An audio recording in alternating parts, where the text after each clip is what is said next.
Өнгөрсөн сард удирдах ажилтны улсын зөвлөгөөнтэйгээ хамт албан ёсны нээлттэй хийж хэрхэн яаж ажиллах үүрэг чиглэлийг нь сум орон нутаг нийслэлийн намын хорооных удирдлагуудад өгсөн бид хамтдаа аян Зарангаа аймгийн иргэд сонгогчдод хүрч тэдэнтэй уулзсан санал бодлыг нь сонслоо. Монгол улсынхаа өрх бүр иргэн бүрт хүрч ажиллах зорилготой аяны Арангаа аймагт ажилласан бүрэлдэхүүнд Монгол Ардын намын ерөнхий нарийн бичгийн дарга мөн хотоос гадна за бүлгийн дарга Бямцогт улсын хурлын гишүүн Лүндэ Жандсан Батболд Сод Өвлөг Эрдэнэт оюун хоорол номтой 2 за Улуурхайн Дэд сайд Тэмүүлэн нар ажиллаж аймгийн төвөөс гадна Сумбагийн иргэдтэй уулзаж төр төргөх дуу хоолойг сонсчээ. За орон нутгийн иргэдэл гэхээр талах будааны үн ярьж өөрсдийн зовлонгоо тоочдог гэж харах цаг ард үлдсэн байна. Харин ч эсвэргээрээ улс их орныхоо ирээдүй хөгжил хууль тогтоомжтой холбоотой зүйдүүд дээр маш өндөр ач холбогдол өгч нухацтай анхаарал хандуулдаг болсон байна. 3 сая иргэнийг төлөөж 20 хүн хууль баталдаг байдлыг ч хүртэл шүмжилж байгаагаа тэд уулзалтын үеэр хэлж байлаа. Шудраг ёс гэдэг юм алдагдсан. За хууль батна 16 гишүүний 46 суужгаад бусд нь өвчтөе зовлонтой гадаад явчихваад 46 хүн суужгаад хууль баталдаг.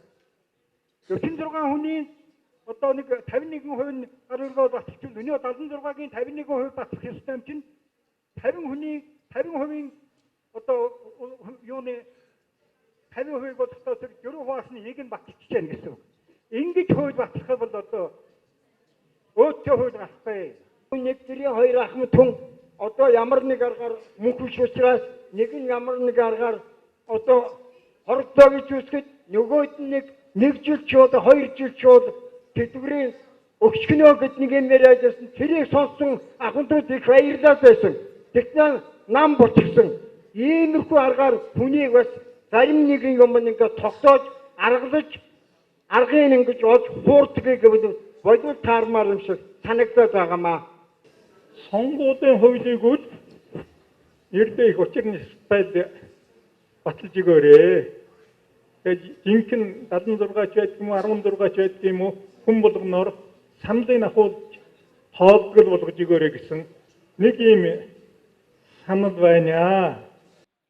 Мөн намын жагсаалтаар улсын хурлд сонгодог байдлыг таашаахгүй байгаагаа иргэд хэлсэн. За төлөөллөө болгож илгээж байгаа хүнээ мэдэрч тэмтэрч өөрсдөө сонгодог байх нь хамгийн зөв зарчим гэсэн байр суурьтай байгаа юм байна. За энэ мэт сонгуулийн тухай хуулийн дээр иргэд өөрсдийн бодол саналаа хэллээ. За Арангаа аймагт ажилласан Монгол Ардын намын гишүүд ч намынхаа байр суурийг иргэдэд хэлсэн юм. Манай намын барьж байгаа байр суурь бол хүний төлөө ямар ч байсан санал өгдөг л одоо шуухай байна уу, дугуйлдаг байна уу, тийм үү? Бөглөдөг байна уу хүний төлөө өгдөг дээр л одоо хатуу байна.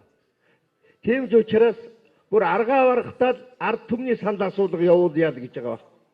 Уул нь ард түмний санал асуулга явуулахгүйгээр ойлгомжтой байгаамаа. Мөнгө санга өрөхгүйгээр. Одоо энийг ойлгоцол хүний төлөө санал өгдөг л болъё гэдгийг л намууд одоо ойлгох цаг болсон. Гэхдээ бас Эдийн засаг хүнд байгаа гэж мэдээлж байгаа ч дарга гишүүдийн тансагдал өндөр зардал буурахгүй байна гэх юм. Тиймээс тэдний хэрэглэнээс танаж хөдөөгийн иргэд хөгшин настай хүмүүсийн тэтгэр тэтгэмжийг нэмэгдүүлэх боломж байдаггүй юм уу? За Монгол улсын төсөв яг ямар байдалтай байгааг хэлж өгөөч гэсэн иргэд олон байлаа. Сангийн сайд хариулт өгсөн юм. Намайг ажил хүлээж авахд Монгол улсын төрийн сангийн данс хасах 719 тэрбум төгрөгийн үлдэгдэлтэй энэ дансыг би хүлээж авсан. Хасах 719 тэрбум төгрөг. Манай санхүүгийнхэн бол одоо улаацсан гэж хэлээ шууд л ойлгоо тийм ээ. Ийм улаацсан дансыг л хүлээж авсан. Өнөөдөр энэ улаацсан дансыг цэнхэр болгох гэж үлээ үзэж байгаа. Ястаа нөгөө манай ахмадуудын хэлдгээр ард тормоогоо авч урд тормоогоо нөхөн гэдэг шиг юм болж байгаа. Ардаас нь авч нэг уршин тавиал урдхаа авч арсан тавиал ингээл явж байна. Аль болох та бүгдийнх цалин тэтгэвэр тэтгэмжийг цаг хугацаанд нь олгохын төлөө л ажиллаж байгаа сангийн яам. Бүх нөөц олцоогоо дайчилж байгаа.